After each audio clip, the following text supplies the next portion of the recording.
Hi YouTube, the topic of this video is the machete and the ideal machete.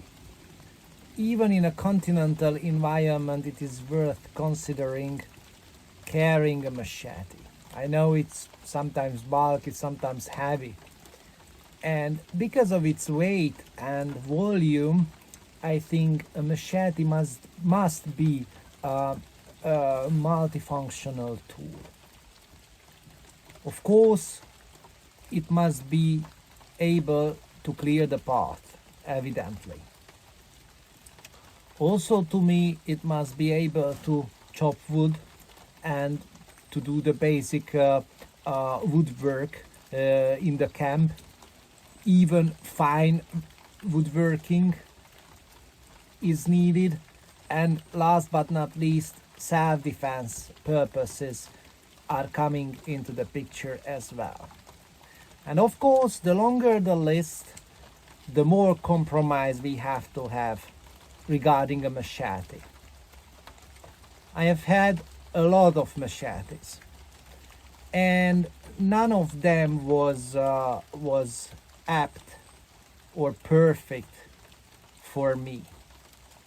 They were great machetes. For example, Gerber Bush is a great machete, but to me it's too bulky, too heavy. But for a long time I was in love with that machete because it's a good machete. I had a Gerber tactical machete. Its handle was not appropriate, but it was a Gerber, so a very good machete. I had a Bear Grylls parang. This parang is one of the best parangs. I love it. It's perfect, but I couldn't get on with the Bear Grylls philosophy because I think Bear Grylls is doing a lot of harm to bushcrafters and in the bushcraft world. That's my opinion. I don't really like Bear Grylls philosophy, so I couldn't live with that, so I let that machete go as well. Shred cookery. I bought it when the war broke out, especially or dedicatedly for self-defense, but I was not contented with that machete. Something is not okay with it for me. Also, I had a Gerber Gator machete, which is the best, I think, for gardening and such things. It's too big for bushcraft purposes, and I'm not fond of the saw on the upper side of the blade. Gerber Gator Junior, too small. I would not recommend that machete at all. It's not worth it, in my opinion. And last but not least, the Gerber Bush, which has got an ideal shape, an ideal length, and it is a very good machete, but not good enough for me. It would be perfect if it was a two-handed machete. But being a one-handed machete, this Gerber Bush is too slow and not easy to work with, in my opinion.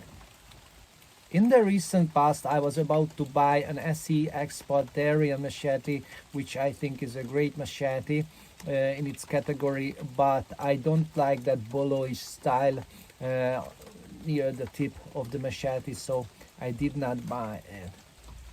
There are a lot of machetes on the market, but I couldn't find my style, my way, so I was about to forge myself a machete, but I gave up this idea because I haven't got the proper workshop for it, and I simply modified the machete, and this is the Gerber Bush, which I modified. I simply shortened it and rehandled it in a shortened form, and in my opinion it has become my machete. This machete is short enough to be concealed under a jacket, but long enough to do its job properly. I've just shortened it from that part rehandled it. I always use a lanyard in this manner with the machete, and I created a choil for the fine work, and I'm absolutely satisfied with it. Of course, I kept its original sheath, which is a perfect sheath. I just shortened it here and glued a band to it.